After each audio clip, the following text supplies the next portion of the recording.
right, listen, I'm a big-time Jets fan, right? And the only conspiracy theory that I'm going to talk about today is the fact that Aaron Rodgers needs to be our quarterback, psychedelics or not. The conspiracy theory that he needs to spell is that I'm a Jet fan, 50 years old. I've never seen a Super Bowl. I feel that Joe Namath, I am not a Joe Namath sympathizer, but that man sold his soul to the devil back in 1969, and that is the reason why the Jets have been a horrible football team for the last 54 years and haven't given me a Super Bowl. That's the look from former quarterback turned broadcaster Boomer Esiason that screams, this guy is nuts. Now, personally, with the psychedelics part of it, I think that Aaron Rodgers, listen, everybody thinks Aaron Rodgers is crazy for going on these psychedelic journeys, but he's probably just trying to figure out something about, himself, and it works for a lot of people. I also think that he's finding out how to combat the devil when he comes face-to-face with him once he walks into MetLife Stadium. Ladies and gentlemen, the gift and curse of sports radio. More in a moment. I was going to say, if he wants a psychedelic journey, wait till he puts that Jet jersey on. Yes, sir. Guys, hey, listen, guys, I love you guys. Listen to you guys all the time. It's the first time I got through in 15 years to you, Boomer. Boomer, one of my favorite Jet quarterbacks of all time, brother. I appreciate that. Thanks, Richie. I was on a psychedelic journey, too. Esiason is referring to his days as a member of the Jets, of course. Now, look, in this industry, I have paid my dues. I have done my fair share of time working for nothing, taking 3 or 4 internships. One of the stops I had was in Chicago at a sports radio station called 670 The Score. Here's a sample of what we heard. It's kind of a general rule. If you're an athlete, which probably you both are not, but if you're an athlete, the number of letters in which you hurt corresponds with the number of weeks you're going to be out. In other words, bone, B-O-N-E, that's going to be 4 weeks. That's the dumbest thing I ever heard in my life. Who told you that, You know Brian? what? Tendon, 6 weeks. Ligament, 8 weeks. Check with a doctor. That's the dumbest thing I've ever heard. What doctor? So Brian, if you tear your knee up, you're only going to be out 4 weeks? 4 weeks. Yeah, 4 weeks. Four letters? Head, 4 weeks. Head, You hurt your head? Sidney Crosby with the head, 4 weeks. 4 weeks. Exactly. Well, you guys wouldn't know that because you're not athletes. Yeah, you wouldn't know about my special system for determining how long you're out. You know what? Here's the thing. That's why Was Earl Bennett out for more than 5 weeks?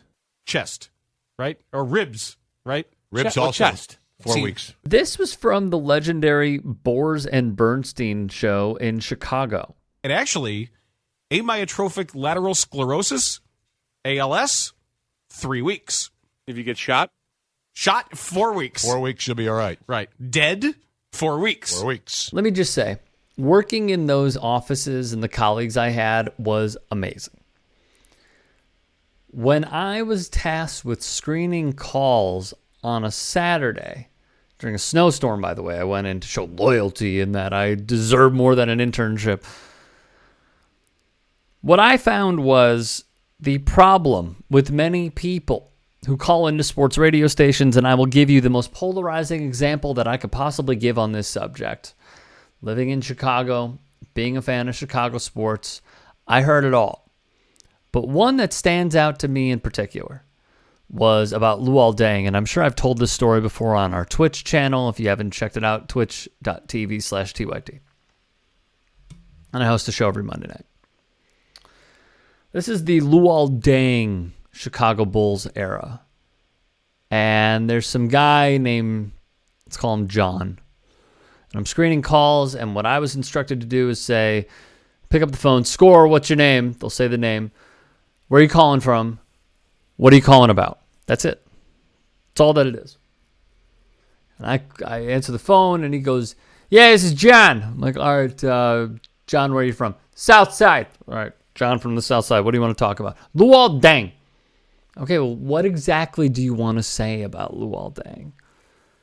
Well, I just don't get his movements. It's like, what do you mean you don't get his movements? They provided me that opportunity to give some pushback if I thought it might go bad. Because if it does go bad on the air, that's on me. And I get my ass handed to me. So I say, what do you mean about his movements? And he goes, do you ever get the feeling that Luol Deng is a white man in a black man's body? And then I said, John, thank you very much for the call. Have a good day. And I hung up on him. That is a very small sample.